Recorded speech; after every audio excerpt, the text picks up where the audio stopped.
Good to see everybody. All right, we can get rolling.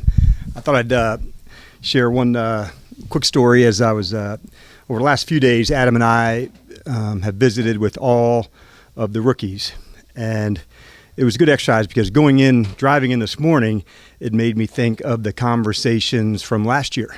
And how's it going? Okay, I'm still learning, and I'm getting there. Like those kind of, there's some doubt, some belief, all of those things.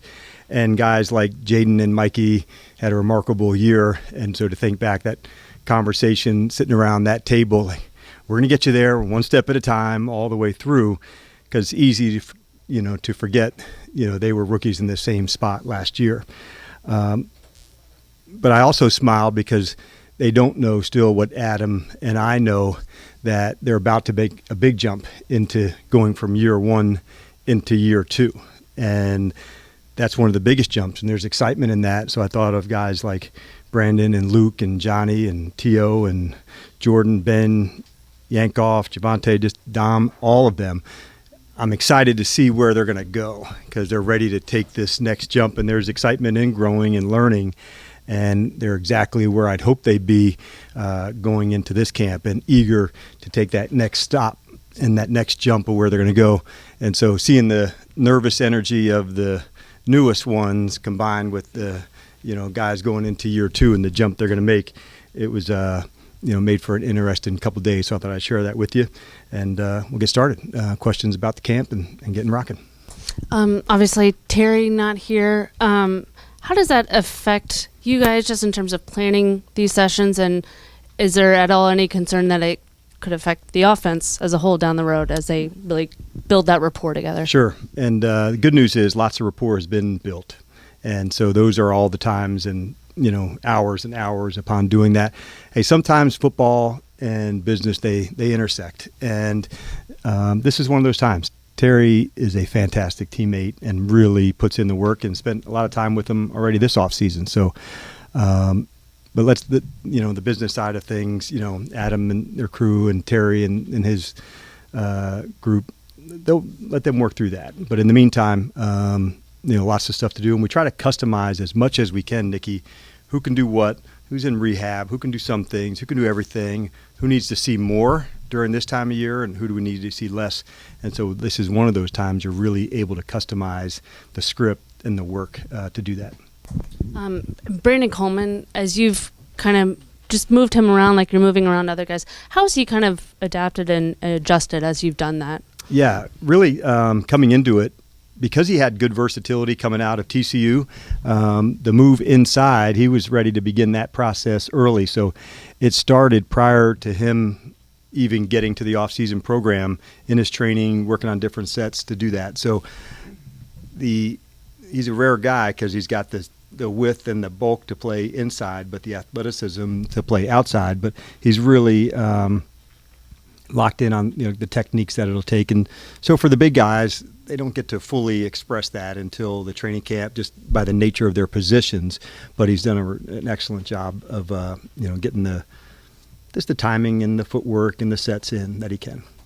I know you'd prefer to talk about guys who are out there and all that, but I am curious with the Terry situation, is there something you've learned over the years how to deal with these kind of situations, and how maybe even things leading up to it to make sure things are okay from whatever? I think it's why that we all have people that can help on that side. So I can have the relationship as the coach and the ball player and the man. And so just keep a cool head about it, and keep communication up, which Terry and I certainly do. So I think the main thing, like, expect the expected. Sometimes the business and football can get contentious and difficult, but it never has to be with the people that are inside the locker room and doing that. And so I've learned that through the years, and easy advice to follow. Laramie and Marshawn are here this week. Correct. What are you expecting to see from them, especially with Marshawn coming off like the hamstring stuff and all that? Yeah, like I was saying earlier, a little bit customized, John, who will do what, how much we'll get. So, and it'll kind of depend on the day as well, what we want to feature and where we're at. But, they're both doing good, and pumped they're here and getting rolling with us. So they're really I've enjoyed, spending time with them here. Like for Marshawn, when it's traded, it's in season, it's already intense. And so it's in a different atmosphere. You get to have some good conversations, and same with Laramie from the trade to get him here. I got a chance to meet, his family, when he arrived here. And so not every time you get to do that. So, I took that time to spend time with, his son and his family. Like, that was a good deal for me to get a chance to spend time with him. I got to know his why maybe before he even got here and got into the locker room. Dan, this may be in line with your customization for the workout for these guys. Is Marshawn a full participant this week? He'll get quite a bit, but I'll see where it goes after today, and do we need to see how much tomorrow? But, yeah, I would say full participant going into it. What does that mean for everybody? A little bit different, Ben, but, yeah, there's no restrictions going in. Gotcha. And the idea of these off-season programs has changed over time. You get less work. What for you has maybe changed? I don't know if it's from your Atlanta days or just other potentially of what this week actually means and what the ultimate goal kind of is out of this week. Yeah, and it's a lot different, and I think that's the change is good. Obviously we're doing it to help the players and go to it for as some of you may remember, like way back, the mandatory camp came right after the draft. 2 practices, 1. So there was 5 practices in a weekend. I don't know what load management or those kind of things would say about that nowadays, but it probably wouldn't be too favorable. But I do know that you want to isolate the skills, Ben, and see where we're at. And then the rookies have been here about 1 month. And so for them and for the players that are going into year 2, what's the learning like? Have you applied, what we've learned in this time together so you can really, let it go once you get, into training camp? And so, like, there'll be a natural break that'll come up, 2 or 3 days from now, and there's almost like a 40 days before you get to training camp and having a real plan for what that looks like. But in this space, I always like to see the newest players and their acclimation, where they're at, and it kind of gives you a little test, a little barometer where they're at mentally and, regarding the playbook and that. To do the whole factors, physically, mentally, emotionally, like all the things you have to pour into it. But it's a good, I would say, just a good test. Where are you exactly with the knowledge of it all? Hey, good afternoon, Coach. Good afternoon. Kind of speaking actually to like how things evolve. If you had one kind of overarching, obviously can't be very specific, but goal for this mini camp for your team, what would that be? Well, number one, like always, like the health of the team. I love seeing the communication on all 3 phases, because if we can get that part right, I know the contact and those things will take place, but you have to have the communication down at a really, really strong level. And so I want to hear it. I want to feel that all the way through in all 3 phases, knowing that's kind of giving you information as the teacher that the student knows it. Oftentimes we've all been in classroom where there was good teaching that went on, but we don't know if there was good learning. Those lecture halls that we were like for a long time, and then, okay, I don't know, I wrote some things down, I might have missed a half hour there somewhere. Like, when the communication happens on the field, you get feedback as a coach. This is happening. He understands it. There's a good communication. So that's what I like to listen for. Martin, just kind of like your overall thoughts. I know there's like some question kind of out here, like where exactly you guys are going to employ him. I know you don't want to give that away, obviously, but just some general thoughts on his skill set. Yeah. Number one, he's got a lot of experience at some outside backer, and being on the edge, we'll feature more into that. He's got a good special teams background as well, but we'll feature him on the edge and outside linebacker kind of roles, and then on teams, I really think it's probably 3 or 4 out of the core, and he's off to a good start here. I've really enjoyed connecting with him, Dietrich, Jonathan Jones, J.K., to name just a few, of getting to know them and who they are. And so that's been an important part for me through this off season. Coach, hi. If I could just ask you one more thing about Terry. Obviously, we know what he's done on the field in terms of numbers. You touched on it a little bit at the beginning, but in terms of his intangibles, especially for the rest of the wide receiver room, what do you think that he has brought to that particular wideout room? Well, for a long time, there's really, really high standards, of what a professional can be.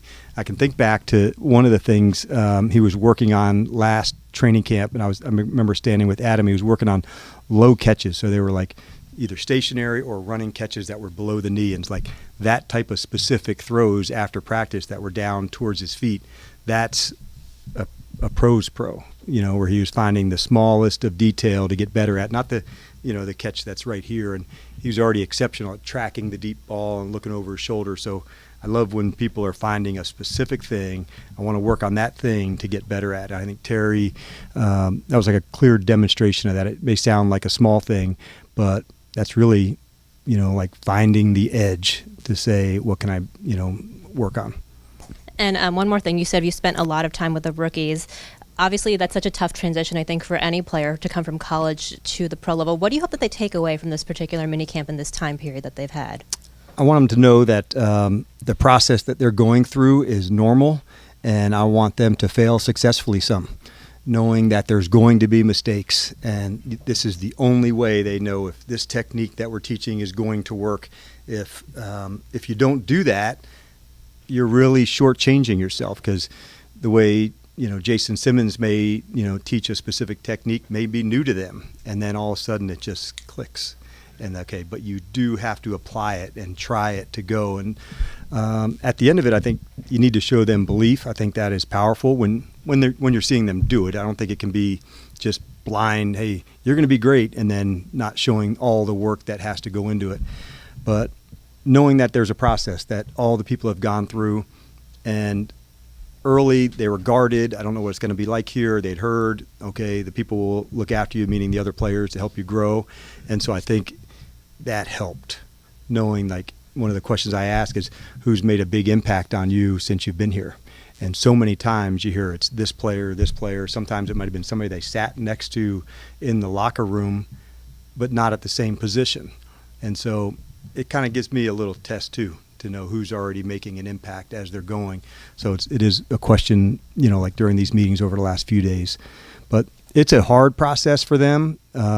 They're realizing all of the reps matter. They don't get a lot of them. So when I can deliver, I'll get some more. So it's like step by step as it's going. Got time for 3 more. Are there any tweaks or adjustments you've made to minicamp, even from last year? Not necessarily as much from last year. We're still working game management situations. We probably worked a little more third down and no huddle. And I would say maybe, because now we've been through, to say we emphasized more of the third down this offseason. So that's probably a byproduct of that, where last year it was, we're not going to miss one step of the installation, one step of that. So maybe a little more customized this time around. Hey, Coach, I know you mentioned the players who are in year 2 and, Yes. and seeing their growth. So what are you looking to see from the veterans on the team who are new to the team this year? Yeah, that's onboarding as well. And we had talked about some of the guys who had come in. They're different than the rookies. This is their first year in the system, and it's everybody else's second year. And so over that time, have they learned the standards we've set? Have they learned the techniques that we want? And so that's why being a part of the off-season program is a good one, because there's a lot of peer-to-peer coaching that takes place. I may say it, or Cliff may say it, or Joe in a meeting room, or Larry, but then it's like, hey, here's what Dan or here's what Joe or Cliff are saying. And like, that's to me where the leading takes place, not just from what I say, but when they're sharing it from one another. I can remember a conversation with Nick Ballore earlier today that he had already connected with a couple of people, about certain techniques or things they were doing, and that lets me know that we're in the right spot to do things. Hey, Coach, in talking to some of the defensive coaches last week, they said that they left a lot of meat on the bone. So when you look at the front of the defense, it's a lot of new faces there. Yep. Are you seeing them mash together in this early stage? Yeah, no, it's a good question, and one they've been very intentional about. Even in the meetings times where there's so many times the front 7 are all together, whether it's linebackers or D-line, all of them kind of doing things together. I like the way that Joe has split up a lot of the teaching, even in a walkthrough setting. This is the blitz package. It's all going together. These are the run game. And so they've done a lot together. And so I have seen that mesh take place. But it was very intentional, I thought, by the staff as well. And I think that's what it should be, from like, if the staff are asking the players to improve, then as a staff, we also need to improve, because otherwise I think then we'd be shortchanging the players, like myself included. So elevating the players is also elevating the staff. And if we can all do that together, then we can really go after it. But, yeah, they were very intentional about meshing that together with the front.